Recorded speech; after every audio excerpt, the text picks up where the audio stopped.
Hi folks, we're going to be doing some group some group critiquing as such, but first I want to introduce some things, some concepts about grading.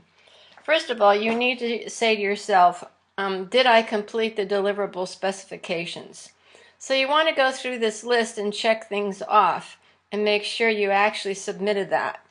So, some people are worried about that they didn't do it right or so forth. Well, this would be you didn't do it right if you didn't submit the things that were asked. But there's always you're just learning, so you're gonna maybe make mistakes. I do ask you to delete the photos that are too dark, too light, and fuzzy in your camera before you even submit them. So you want to be sure you look and see how many of these photos you're required to submit. And in this case, you need to just find 3 that use those particular compositional elements, and you get 40 points. And then to write a 300-word statement about the images in the Word document. Later you might be writing the message, you might be writing something right in the message area. And then you need to be sure that they're MLA format. For some of you, you think that means put the website address. Actually, it doesn't. It's kind of complicated, and I'll go into it a little later. Anyway, so you need to be sure that you add the references. Then, last of all, before the week is over, you need to make comments to 2 of your peers addressing the critique requirements. It's nice to say, I like your photos, or gosh, I'm so happy to see you in class, but that's actually not the criteria for those 5 points. Those 5 points means that you're actually being, really critical and looking, did they use the rule of thirds? Did they use the edges of the frame? Did they use the foregrounds? And then I really like to have a team event. So if there's something that someone did leave off, maybe they forgot to, post it as a PDF or forgot to put the exposure information, who knows what, that you just send a nice little kind note when you make your comment and say, gosh, did you forget such and such?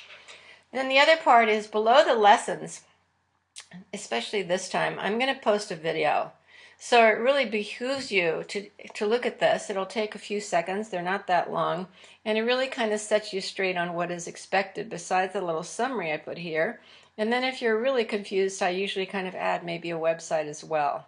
So, and then someone said, oh, I couldn't use the library. Well, there was a little note here that said you could also use the internet, but you need to be sure there were photos with names. All right, so let's just take a look at your work. Hopefully I can get to one of them, so that will let me get to all of them. All right, so we're looking for the rule of thirds, the edges, and the foreground background, right? So this one is really kind of a good example, and one of the things you can do is see here's the middle of the page. One tree is over there on a third of it. This other little spiky building is over another third. So vertically, it does use the rule of thirds. It's quite great. This one is not coming in. Interesting. And then they did add some references, which look almost correct. I'm going to be pretty quick, so I don't have time to be real detailed until I start to look at your work. So then this one is foreground, background. And she actually wrote the caption underneath it. So in the foreground are the flowers, in the background is that building, and that's a good example. It's also falling off the edges. This one is the rule of thirds. So I guess this little tall building here is 1/3 of the way in, and this other little tall building. It's kind of also broken up horizontally with the rule of thirds. If you look at this as halfway there, then maybe the water in here at the bottom is 1/3 of the way in. The sky's a little bit more like 2/3. And then this last one is the edges. So this building is definitely falling off the edges. So that's great. And then the next one, see if we can go here, is a rule of thirds. You can see the person is, you could if it would stay there. You cut it in half, and this building is, this guy is over here on 1/3 of the page. Good. And then this one is, I'm sure, the edges, falling off the edges. It's like really great for a skyscraper, isn't it? And then this one is probably foreground, background. So those are great. I'm wondering, I see, the write-up is sort of all in there. That's cool. Then this one is the rule of thirds. I'm not sure. I think it's a better example of maybe falling off the edges. I don't know that the inn of Chicago, I guess the inn of the Chicago is a third of the way over, but not so much. And then this one is the edges, definitely falling off the edges. The grass is coming right at us. And this is foreground, background, definitely. So those are all great.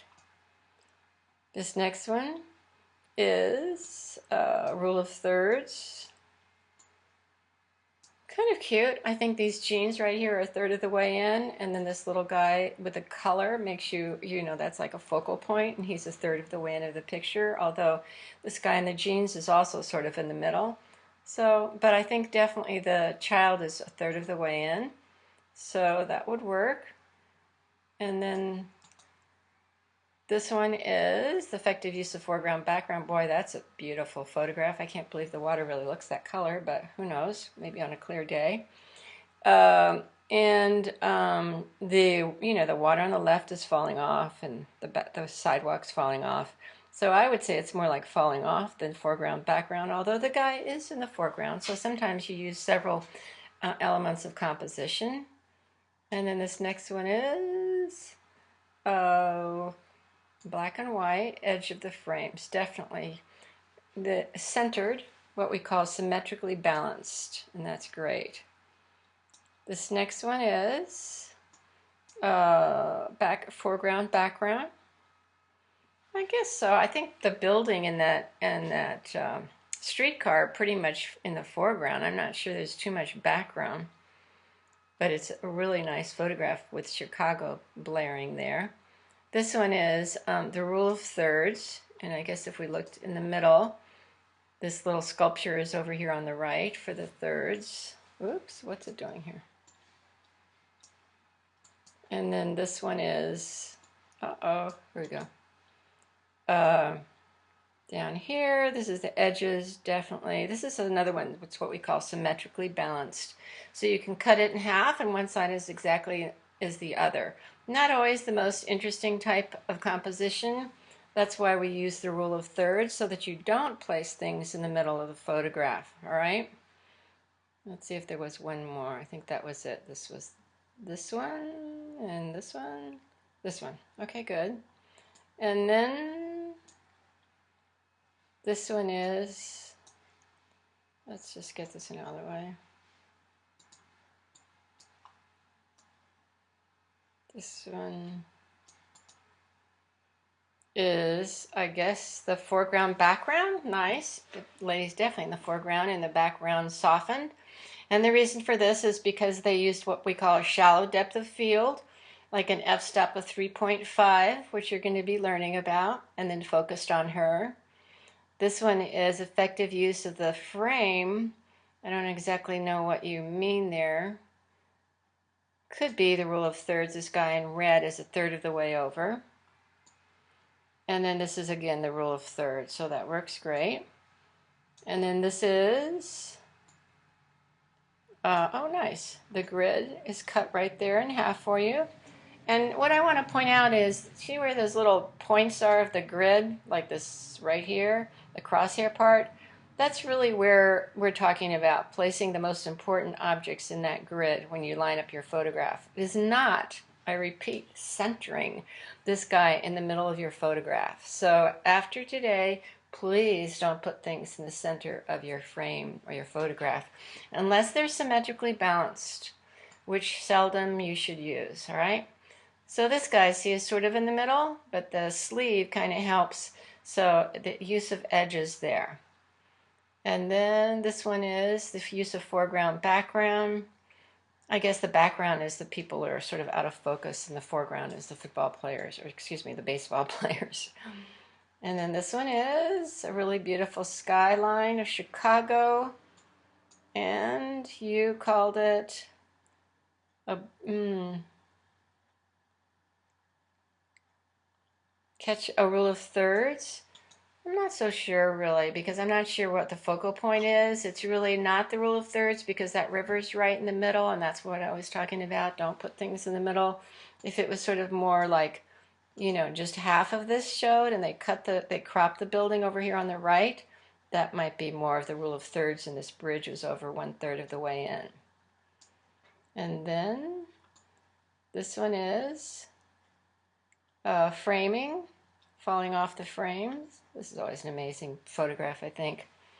And then finally, this one is the foreground background composition. The lights are sort of coming at you. I'm not sure that there's something really, really in the foreground like some of the other examples, but it's a beautiful photograph.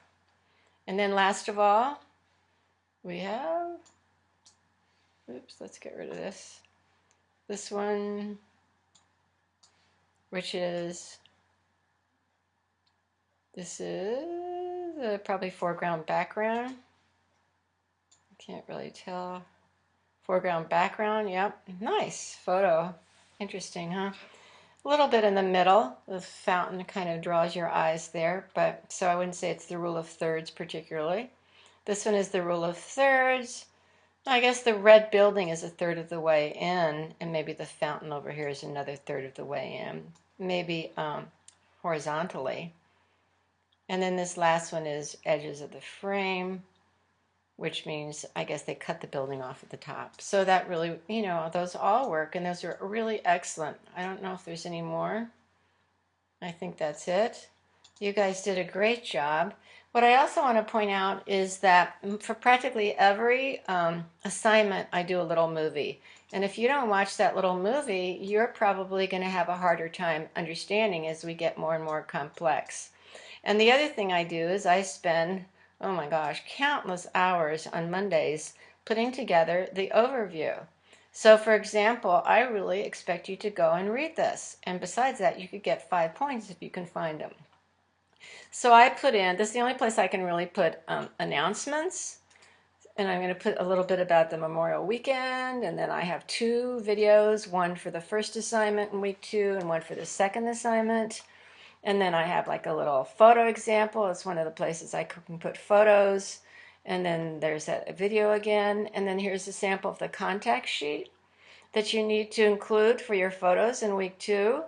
And then here's your white balance. It's like the first thing you start to do, and you need to look for that little chart or some kind of a chart in your camera. And then you need to set the aperture. You need to set your settings for A for this first assignment and for the second. And so you're going to have to go back to your camera manual and figure out how to do that. So there's a little review. If you really need help, you can go look at tutorials on lynda.com, which are free if you first click on this help button, which is the top of every lesson. And then you go find one. So there's a little one called about aperture priority. But first you got to go click on the red button, otherwise it's going to ask you to pay. And then here's some information about how to make a contact sheet. See, it says YouTube movie on making a contact sheet. And then here's a subset of that because I want more information. So, the overviews are just packed for you to succeed. All right. So please keep in touch. Don't turn in late work unless you have a really, really valid excuse. I do call students that turn in late work, and since I'm on California time, it might be late or very, very early. All right. So keep in touch, and let's just have a fabulous class full of amazing, amazing work. All right. Thank you.